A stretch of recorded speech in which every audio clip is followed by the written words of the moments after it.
एउटै मात्रै तपाईँको लिच्छवीकालीन सभ्यता बोकेको हाम्रो देशै गाउँ गाउँमा चाहिँ त्यो अहिले हाम्रो चाहिँ लिच्छवीकालीन नेवारी संस्कृति चाहिँ लिच्छवीकालीन संस्कृति चाहिँ त्यहाँका नेवारहरूले सामेल पर्नु तर त्यहाँ अस्ति एउटा कार्यक्रममा गएको तपाईँको त्यहाँ कस्तो पीडा रहेछ भने त्यहाँका बुढापाकाले मलाई भन्नुभयो अब 5 वटा चाहिँ रथ जात्रा अब त्यो वर्षमा 5 वटा चाहिँ त्यो बाजा मात्र त्यहाँ 7 थरी गरेको 7 थरी समूहसँग बाजा बजाउने हेर्नुहोस् धिमे बाजा छुट्टै छ बाँसुरी मात्रै बाजा छुट्टै छ त्यो खैँजडी बाजा भन्ने छुट्टै छ त्यस्तो 7 वटा समूह तर अहिले त्यो मर्दै गर्दा अब त्यो बुढापाकाले अहिले ठाने छ अब बच्चाहरूमा छैन अब त्यहाँ अस्ति बाजै छैन बाजा छैन भनेपछि म यसै गरी कार्यक्रममा बोल्दा मैले म अहिले त्यो सबै 7 थरीको बाजा किनेछु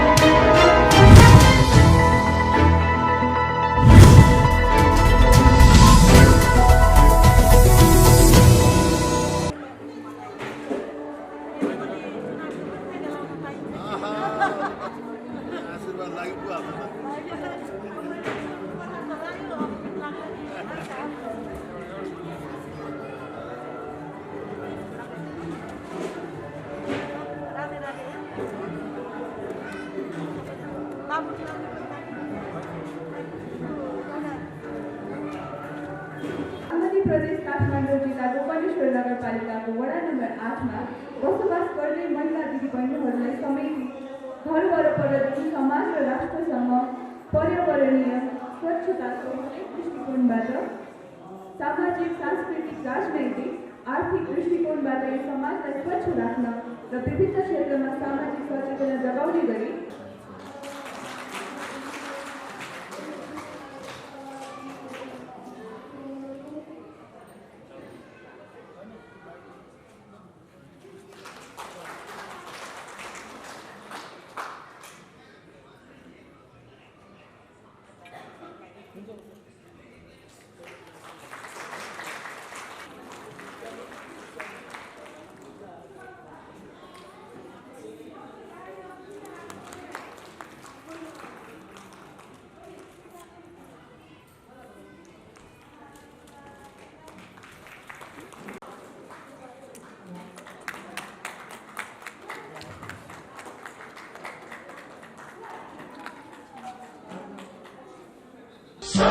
थुङ्गा फुलका हामी एउटै माला नेपाली सार्वभौमै फैलिएका मेची महाकाली सायो थुङ्गा फुलका हामी एउटै माला नेपाली सार्वभौमै फैलिएका मेची महाकाली प्रकृतिका कोटि कोटि सम्पदाको आचला वीरहरूका राजकाले स्वतन्त्र ज्ञान भूमि शान्ति भूमि तराई पहाड हिमाल अखण्ड यो प्यारो हाम्रो मातृभूमि नेपाल बहु जाति भाषा धर्म संस्कृति छ विशाल अग्रगामी राष्ट्र हाम्रो जय जय नेपाल।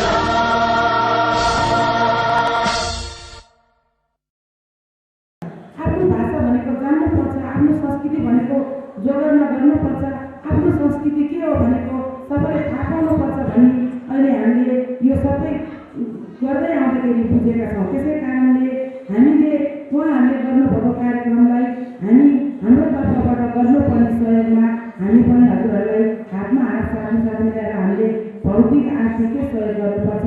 हामी नगरपालिका वडा नम्बर 8 को तर्फबाट हामीहरू हजुरहरूलाई गर्न चाहन्छौँ। त्यसै कारणले म चाहिँ एउटा नेवार गाउँमा जन्मेको नेवार गाउँमा हुर्केको म नेवारको संस्कृति मलाई कति गाउँमा पनि नेवारहरूलाई थाहा रहेन छ तर मलाई त्यो नेवार संस्कृति सबै थाहा छ।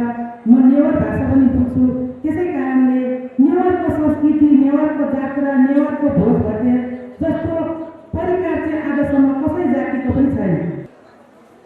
निश्चित रूपमा अघि पूर्व वक्ता साथीहरूले भन्नुभयो यो हामी गोकर्णेश्वर नगरपालिकामा हामी आएपछि नै मलाई त्योभन्दा नै अगाडिदेखि एउटा फर्किरहेको कुरा के थियो भने वास्तवमा हामी धेरै आफूलाई अहिले आधुनिक समाजमा आधुनिक युगमा प्रवेश गरेको ठान्छौँ मान्छौँ। तर छोड्दै चाहिँ के गयौँ भने आफ्नो धर्म संस्कृति परम्परा र पहिचान चाहिँ छोड्दै गयौँ। सबैभन्दा चाहिँ दुःख लाग्नु चाहिँ आफ्नो हेर्नुहोस् नेपालमा तपाईँको 123वटा भाषा बोलिन्छ। त्यो संसारबाट चाहिँ अध्ययन गर्न लायक चाहिँ भाषाहरू 123वटा भाषा बोलिन्छ। अब अहिले अघि भन्नुभयो अब यही हामी अहिले चाहिँ नेवारी भाषामा बोल्नु भन्दाखेरि नेवारी भाषै बोल्नु नसक्ने भने त्यो परिवारका बालबच्चा त अब त्यो नेवारी संस्कृतिबाटै परेको छन्। यसै गरी सम्पूर्ण भाषाभाषीको भाषा लोप हुँदैका छ। गुरुङ भाषातिर हेर्नुहोस् त्यस्तो ठुलो संस्कृति छ गुरुङको, तर उनीहरूको बच्चा पनि अब सबै चाहिँ इङ्ल्यान्ड र अमेरिका अब उतैतिर संस्कृतिमा रमेको छ। अब राईलिङ्गीहरूको आफ्नो आफ्नो भाषा छ, परम्परा संस्कृति छ। अब त्यसको पनि लोप हुँदैन। अब त्यस्तोमा पुगिसक्यो भने हिजोको चाहिँ बुढाबुढी जो बाँकी हुनुहुन्छ उहाँहरूले मात्रै थामेर बसिरहेको भएको छ। फेरि यो मुलुकमा हामीले भन्नै पर्दैन, यो चाहिँ मुलुकमा त्यो मध्यमानी उपत्यकामा धर्म संस्कृति परम्परा यो नेपालको भने नेवारले मात्रै खाना छ। जसले जे भने पनि हेर्नुहोस् यति ठुलो संस्कृति हेर्नुहोस्, उपत्यका भित्रका कार्यक्रम हेर्नुहोस्, त्यत्र चाहिँ ठुला पर्वहरू चाहिँ सबै संस्कृतिमा नेवारी पर्व सबैभन्दा उच्च स्तरको रहेको छ। त्यो उहाँहरूले खानेकुरा उहाँले लगाउने उहाँले बोलाउने बाजा, त्यो रथ जात्राहरू ठुला चाहिँ जात्राहरू अब त्यो सम्पूर्ण थामेर पर्नु भएको छ। तर उहाँलाई पनि आज के भएको छ भन्नु भने अब मैले सुनेको त्यो इन्द्रको चाहिँ त्यो तान्ने रथ बनाउने अब 4जना मात्रै चाहिँ यसलाई आउँछ अरे बनाउनु। त्यो तानिसकेको भत्काएर चाहिँ राख्नुपर्ने, फेरि अर्को वर्ष बनाउनु पर्ने। अब बनाउने मान्छे छैन, त्यस्तो चाहिँ अप्ठ्यारो प्रयास। अब हाम्रो यो नगरपालिकाभित्र एउटै मात्रै तपाईँको लिच्छवीकालीन सभ्यता बोकेको हाम्रो देशे गाउँमा चाहिँ त्यो अहिले हाम्रो चाहिँ लिच्छवीकालीन नेवारी संस्कृति चाहिँ लिच्छवीकालीन संस्कृति चाहिँ त्यहाँका नेवारहरूले सामेल पर्नु। तर त्यहाँ अस्ति एउटा कार्यक्रममा गएको तपाईँको त्यहाँ कस्तो पीडा रहेछ भने त्यहाँका बुढापाकाले मलाई भन्नुभयो अब 5वटा चाहिँ रथ जात्रा, अब त्यो वर्षमा 5वटा चाहिँ त्यो बाजा मात्रै त्यहाँ 7 थरी गरेको 7 थरी समूहसँग बाजा बजाउने। हेर्नुहोस् त्यहाँ धिमे बाजा छुट्टै छ, बाँसुरी मात्रै बाजा छुट्टै छ, त्यो खैँजडी बाजा भन्ने छुट्टै छ, त्यस्तो 7वटा समूह।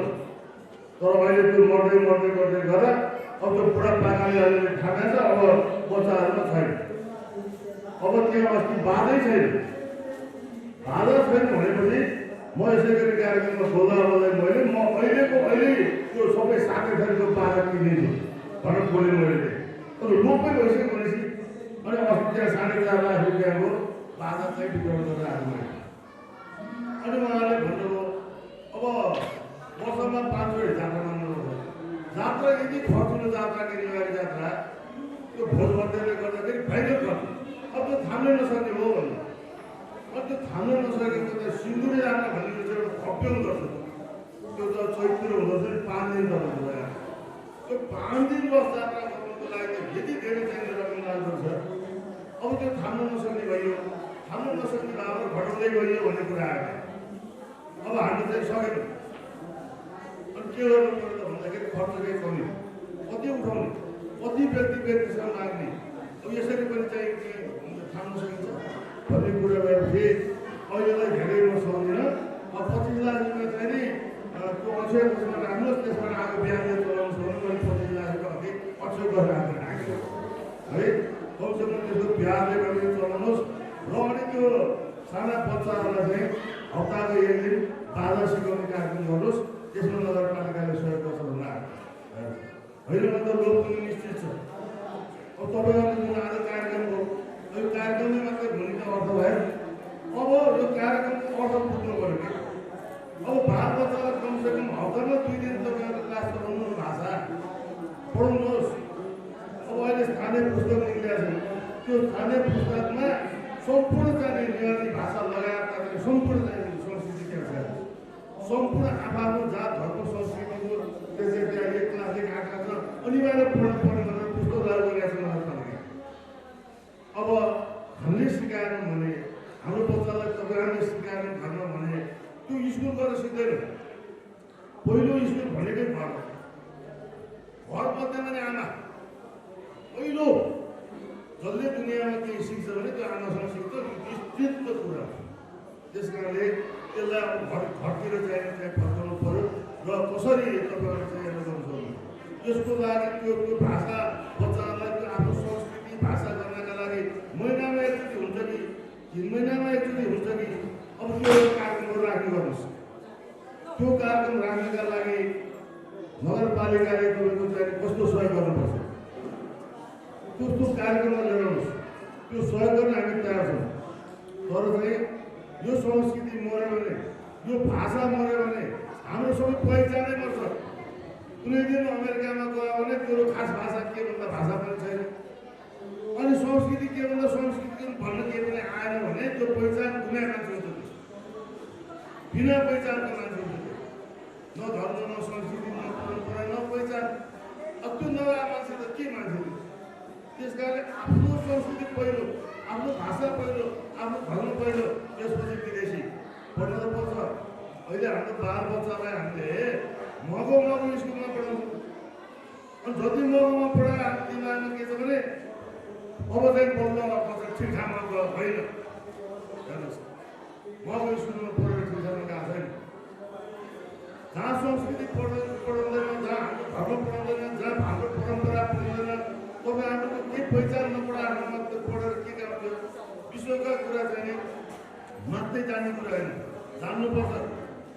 एउटा कुरो अचम्म लाग्छ तपाईँको, म अमेरिकाको, युरोपकै, चाइनाकै, जापानको है नेपाली मात्रै एउटा यस्तो चिज रहेछ जसलाई चाहिँ यहाँ कुहिरे आयो। हाम्रो अगाडि एउटा अमेरिकन आयो भने उसले हतार के हुन्छ र उसलाई चाहिँ छटपट्टि के हुँदछ भने मेरो अगाडि एउटा कुहिरे आयो, मलाई अङ्ग्रेजी बोल्न आउँदैन, अब यहाँ मेरो बेजत हुनु। पढ्न त मैले बिए पास गरेको छु, तर मलाई अङ्ग्रेजी बोल्न आउँदैन, बेजत। तर संसारमा त्यो होइन। हुनुपर्ने चाहिँ के रहेछ भने यहाँ आएको कुहिरेले चाहिँ नेपाली बोल्नु जरुरी रहेछ क्या। अब हाम्रोमा हामी अङ्ग्रेजी बोल्न जान्नुपर्ने किन जानुपर्ने? त्यसले चाहिँ जानु भने हामीसँग बोल्दाखेरि हामी जानुपर्ने। अब हामी चाहिँ जानेनौँ भनेर आफूलाई एकदम चाहिँ कमजोर, ओहो मलाई अङ्ग्रेजी आउँछ, यो होइन रहेछ। संसारमा चाइनिज विश्वमा जहाँसम्म जाओस् कहीँ पनि अङ्ग्रेजी बोल्छ, ऊ आफ्नो भाषा बोल्छ। अब यो डच भाषा पनि चल्छ एउटा चाहिँ फ्रान्सतिर, त्यो फ्रान्समा अङ्ग्रेजी भने कहीँ पनि पाएन, किनभने उनीहरूले आफ्नो संस्कृति बचाउनु खोजेको छ। कोही जान्दछ भने त्यसले पढेर आएको हामीसँग बोलोस्। हामीले अर्का भाषा जान्नु जरुरी छैन, त्यो हाम्रो त गलत उयो छ। छोराले अङ्ग्रेजी बोल्यो भने घरको बोल्यो, जानेन भने खत्तम छ भने त्यस्तो होइन रहेछ। त्यो अङ्ग्रेजीभन्दा पहिला आफ्नो चाहिँ संस्कृति बोल्नु सक्छ नि, यसलाई आफ्नो धर्मसँग यदि जान सक्छ त्यो पो रहेछ त्यो कुरो। अब त्यो चाहिँ नजानेर हामी एक काम गरिरहेछौँ, अङ्ग्रेजी बोलेपछि झगडा हो, त्यो होइन। आज फर्किसक्यो दुनियाँमा। पहिला आफ्नो सिक्नु पऱ्यो, आफ्नो धर्म संस्कृति पहिचान जान्नु पऱ्यो, त्यसपछि अरूको जान्नु पऱ्यो। जान्नु त जान्नु पऱ्यो। एउटा मान्छेले 12वटा भाषा जान्यो भने राम्रै हो, तर 12वटा भाषा जान्दाखेरि आफ्नो भाषा चाहिँ कन्फर्म हुनु पर्यो। पहिलो चाहिँ आफ्नो हुनु पर्यो, अनि दोस्रोदेखि जति जान्दछ त्यति राम्रो। यहाँ के हुँदै गयो, आफू जति खत्तम। यहाँ आमालाई आमा भन्नु नहुने भयो, यहाँ बच्चालाई लाज लाग्ने आमालाई आमा भन्दा मम्मी भनेको ठुलो मान्छे हो। अब आमा भन्दा चाहिँ मैले चाहिँ एकदम गलत बोलेँ भने जस्तो गर्छ। बा भन्दा ड्याडी भन्दा पाएको ठुलो मान्छे, अर्का भाषा बोल्दा ठुलो मान्छे, आफ्नो भाषा बोल्दा मैले यो गलत बोलिरहेको छु भने फिल गर्छ बच्चा। किन त्यो फिल गर्छ भने हामीले गर्दा गऱ्यो। तपाईँले बच्चादेखि सिकाउनु मम्मी भन्दा दङ्ग पर्नु तपाईँ उसले मम्मी भन्न चाहँदा तपाईँले मम्मी आमा भनेर त्यो आमै भन्यो तर हामीले के गर्यौँ ड्याडी भनेर बच्चाले त्यो बोली फुटेदेखि ड्याडी भनेपछि ड्याडी दङ्ग छ ड्याडी होइन हामी बाबन भनेर हुन्थ्यो हजुर बाबन भनेर हुन्थ्यो नि त्यो मामाबन काकाबन भनेर के जान्थ्यो अब आज अङ्कल भन्दा दङ्ग काका भन्दा हुँदैन यो सबै हामीले बिगारेको हामीले बिगारेको होइन भने त्यो अवध बाल बच्चा जसले त्यो पोती पोलीबाट सिक्दै आउँछ हामी म त अहिले चाहिँ यो केक काट्नेको एकदम विरोधी अब मसँग धेरैजना कुरो मिल्दैन मैले भाषण गर्दा जहाँ पनि भन्छु कतिसम्म हामी गर्न थाल्यौँ भने अब बच्चाको चाहिँ बर्थडे मनाउने मान्छेले अनि केक गरी चाहिने तपाईँको मैले बत्ती बाल्ने तपाईँ आफ्नो घरमा बत्ती निल्नै हुँदैन तपाईँ हामी कोही कहीँ जाँदा बत्ती निम्लागे भनेर चाहिँ त्यो बत्ती छोपेर राख्ने हामी परिवार त अहिले त केक काट्ने ह्याप्पी बर्थडे टु यु भन्ने अब त्यहाँबाट मोबाइल बत्ती फुक्ने निभाउनु के गरे